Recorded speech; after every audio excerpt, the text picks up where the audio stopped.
Hello, Cultivators Community, and welcome to our impromptu mini podcast where I'll be introducing our new Cultivators Community Manager, Lisa Barroca. We have searched high and low for a community manager who we know could come in and continue the hard work and good work that this community has started. So, without further ado, Lisa, welcome to the show, I guess. I like having a show. I know, Hi, me too. everyone. Yeah, we should do this more often. I say on my fourth day. Hi, all. I'm Lisa. I use she, her pronouns, and I'm really excited to be here as your community manager. I'm very excited as well. So, I have about 15 questions for you in 15 minutes. Are you ready how does that sound? Yeah, that sounds good. All right, let's get started. So I will start with our first question. Where are you from?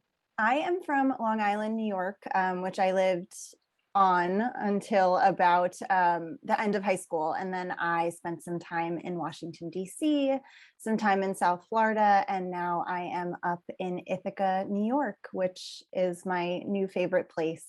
Just the best community, the best nature, and wonderful coffee. Ooh, you can't beat those three things. What's your earliest memory of being in community? I love this question, and I was thinking about it a lot. And I think there was a group on my block when I grew up of about 8 to 12 kids, and we were all different interests, different ages, but we really came together and spent all of our afternoons together, all of our weekends together. If we got locked out of our house, we'd eat dinner at a friend's. If our family needed something from the store, someone else would pick it up. And I really think about not only how impactful that community was to me of always having people I could rely on when I needed them, but really how the adults, our parents and caregivers, really modeled that community feel for us, checking in on each other, making sure folks were okay, that they had what they needed, and really just showing up, whether it was for a good time or bad, was really impactful to me. And I think really set the stage for how I think about community now. I love that. Thank you for sharing that. What are some identities that are important to you and that you plan to bring to the work that you're going to do in the community? There's three that came to mind, though I think there's probably a constellation of other ones that factor in as well. But the three that came to mind is, first, I'm first generation, so my parents are not from this country. And I think that really informs that ability to sit in that liminal space between what has been traditionally done and new opportunities and new ways of learning and being together. So that's something that informs my community work. Second, I am sober, and I like to talk about it because when I encounter other sober folks in the wild, we're always thrilled to find each other, especially in a business setting. But that choice for me was just really an empowering way to take care of myself, and then to also just really sit in my integrity and get in touch with my values. So that's something that's very important to me. And the third one I wanted to mention is queerness. I think of queerness not just as an identity, but really as a politic. And I think it's made me a born questioner. So I really believe that when we question the existing ways that things are and get curious about why they are that way, and if they could be other ways, we create a lot more space, not just for ourselves, but also for everyone. So those are things that I bring with me. I also consider myself a little bit of a dork, consider myself a writer, or trying to be a writer as much as anyone can be a writer. And that's what came to mind. So, in line with that, very much so, what values do you feel guide you? In my life and community work, I'm really guided by integrity. So just being really in alignment and honest about my values. I think a lot about community as a value, just that ability to show up for folks for what they need, to show up in commitment and in solidarity. I think a lot about fun, which I don't know if that's a traditional value, but it probably should be. It should be. It should be. And then curiosity. Anytime you get a whole bunch of folks of different experience and identity in a room, I think being really curious as to why they feel the way they do and what they're bringing in with them is really important. And then the last one, I guess I'll frame it as mindfulness, but I really believe that the small ways that we interact day to day are what echoes out into the work that we do and the way that we live our lives. So I really value and try to cultivate mindfulness in all of my interactions so that I can make sure that what I'm putting out into the world is in line with that integrity. So when you came to Cultivate, your previous job was a community manager, but before that you had some other different types of jobs. I But did. something about community obviously stood out to you because you're here now, you're here continuing that journey. What inspires you about community work? Gosh, the people always. Just getting to meet new people, to learn about them, to hear about what they're going through, what challenges they face, and how they think about the world really inspires me. I love that community work is necessarily curious. It's necessarily interdependent. It challenges the way that we can get really siloed in our work and ourselves and our lives, and challenges us to reach out and talk to each other. And I love that it gives a lot of opportunity for listening. And then it's also just really fun. I had the opportunity at my first community role to see two members from across the US meet each other in person for the first time. I saw pictures and it was like seeing, I don't know, maybe like your favorite celebrity in person, because it was so exciting to see this friendship that hadn't existed before, but that had built in this container and is now something that exists outside it. And that was just the most beautiful and amazing thing in the world to me.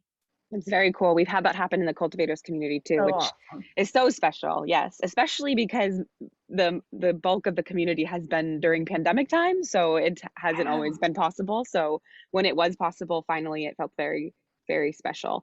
Okay, so what's one go-to thing that brings you the utmost joy? The utmost joy.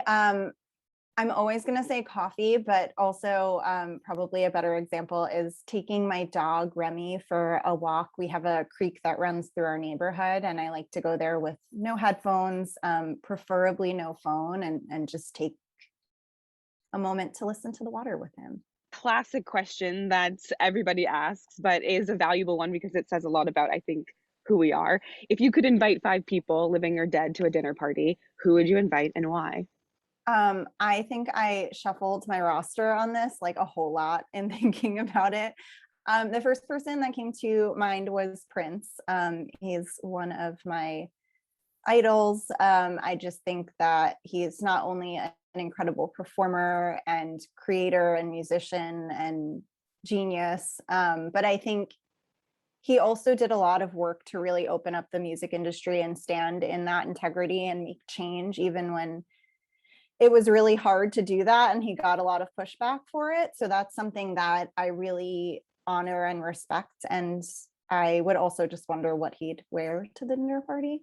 And then the second person that came to mind was Octavia E. Butler, who was a science fiction writer. And I just love the ways that she created these really complex and incredible, often queer folks, often women of color, often young people, and put them in these really incredible, complex worlds and futures and challenge them to lead in really interesting ways. So I would just love to talk to her.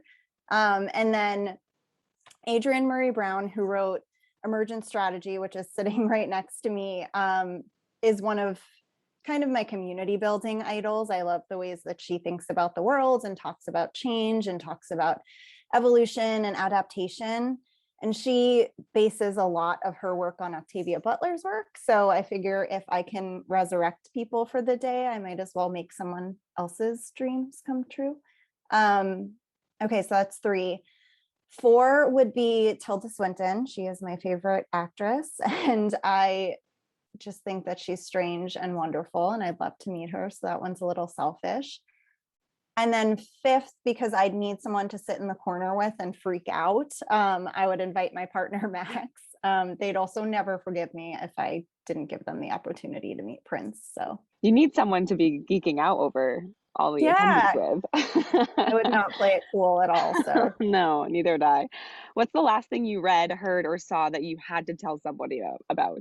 I know I just mentioned her, but I bring this book up at every opportunity. I have Emergent Strategy, my copy here. It's covered in post-its. I think every word is underlined. Like it defeats the purpose of underlining. because I love it so much. But it really just teaches me so much about looking to nature and thinking about the ways that we interact with change. And it's called a lot of my behaviors into question and thinking about ways that I get defensive or resist change. So I just really appreciate and love that book and her work. And then if I can just add a saw, I recently saw My Octopus Teacher, which is a documentary, and I cried my way through it. And if you can watch it, it's beautiful and powerful and really sad and wonderful and beautiful. What can cultivators expect from you over the next few weeks, in or out of the community? Yeah, I am on my 4th day as we're recording this, and it's been a real joy to get into the community and kind of see the folks that are there. So if you are an existing member, what you can expect from me is to see me bopping around the community, probably asking a lot of questions, maybe reaching out and checking in with you. If I haven't reached out and checked in with you and you want to check in with me, please do that. Reach out to me on Slack or via my email, which is lisa@cultivateall.com. I will be meeting with some of you. I'll be hosting events, but really what I'm here to do is listen to what would make this community valuable for all of you. What would make it something that you'd want to come back to? What do you love about it as it exists now? And what are your hopes and dreams and visions for what it could be? And I'm just really excited to build something that continues on the beautiful thing that's already been built, and just create something together. Lisa, what makes you a cultivator? I think that I'm a cultivator because, gosh, I was thinking about this, and when I was a little kid, I had that common little kid trait of asking why about everything. And I was just really curious about why things were done the way they were, why we couldn't do them a different way. Just really curious about the world and the ways that we interacted in it. And I think what I love about the cultivator community and the cultivator ethos is that curiosity, that willingness to ask why something is done this way and how we might change it to make it even better. And I think what I want to bring to the cultivator community and what I see there already so much is that there's a lot of care involved in making change. It's really easy to point out problems with things or point out things that you don't like. It takes a lot of commitment and care to actually put in that effort and that work and that curiosity on top of often your other existing work to really build towards change that will be impactful for yourself, your peers, the folks who come after you. And so that's what really inspires me about the cultivator community. Their qualities I hope to build and grow and hone in myself. And I think that willingness to show up and learn is what makes me a cultivator. Well said. I think this has already been a rapid fire question series. I feel like we've gone really fast, but to just go even faster, I guess, for the last 4 or 5 questions. Favorite book? Favorite book, Emergent Strategy, Adrienne Maree Brown, Should have guessed or that one. Phantom Toll Booth. Yeah, or Phantom Ooh, Toll Booth by Norton Juster. I love too. nice. Go to coffee order. Cold brew with a little bit of half and half, no matter the weather. Okay, I love it. Favorite snack? Favorite snack, peanut butter and jelly, specifically on potato bread. Karaoke song of choice. I'm working on my karaoke brave, but I would say it's between George Michael's Father Figure and We Belong by Pat Benatar, or really anything by Pat Benatar. Okay, I'm gonna have to keep that in my back pocket for a cultivate retreat sometime in Oh the future no! when and I can use it against you then. Oh, awesome. Thank you, Lisa, so much for Thank answering you. all of our questions. I'm so excited for the community to get to know you. I know this is just your 4th day. I can't believe you're already you're already accepting an invitation to do a mini podcast show that we've never done before. I So I love it. appreciate it. I appreciate your willingness and the way you show up, and I'm so excited for what's to come. I'm so excited too. Thank you so much. And nice to meet everyone. Bye, everybody.